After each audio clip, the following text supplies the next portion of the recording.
एक ऐसा fundamental particle जो बहुत वियर्ड बिहेव करता है और इसीलिए लोग उसे गॉड पार्टिकल भी कहते हैं।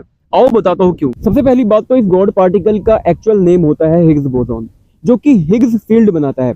जैसे इलेक्ट्रॉन की फील्ड होती है, ग्रेविटेशनल फील्ड होती है, इलेक्ट्रोमैग्नेटिक फील्ड होती है, वैसे ही हिग्स फील्ड भी होती है। जितने भी फंडामेंटल पार्टिकल्स हैं वो सभी के सभी इस हिग्स फील्ड से इंटरेक्ट करते हैं। इसी इंटरेक्शन की वजह से उन सभी फंडामेंटल पार्टिकल को अपना मास मिलता है, और जो फंडामेंटल पार्टिकल इस हिग्स फील्ड से इंटरेक्ट करते ही नहीं है उनके पास मास ही नहीं होता। और जिस पार्टिकल के पास मास नहीं होता वो लाइट की स्पीड से ट्रेवल करता है। इसीलिए ग्रेविटॉन और फोटॉन मासलेस होते हुए लाइट की स्पीड पर ट्रेवल करते हैं।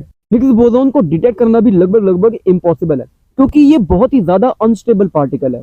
मतलब कि ये कुछ फेम्टो सेकंड में ही अपने आप को डिके करके और छोटे पार्टिकल्स में ब्रेक कर लेता है। तो फिर आप कहोगे कि इसे डिटेक्ट कैसे किया गया? तो भाई साहब, सन में सबसे बड़ा पार्टिकल एक्सेलरेटर बनाया गया जिसको हम कहते हैं लार्ज हाइड्रोन कोलाइडर। उसमें हम बहुत सारे फंडामेंटल पार्टिकल को लगभग लाइट की स्पीड से फेंकते हैं एक दूसरे के ऊपर। जब वो टकराते हैं तो कुछ नए पार्टिकल्स बनते हैं। उन्हीं में से एक पार्टिकल बना जिसको आज हम कहते हैं गॉड पार्टिकल, यानी हिग्स बोसॉन।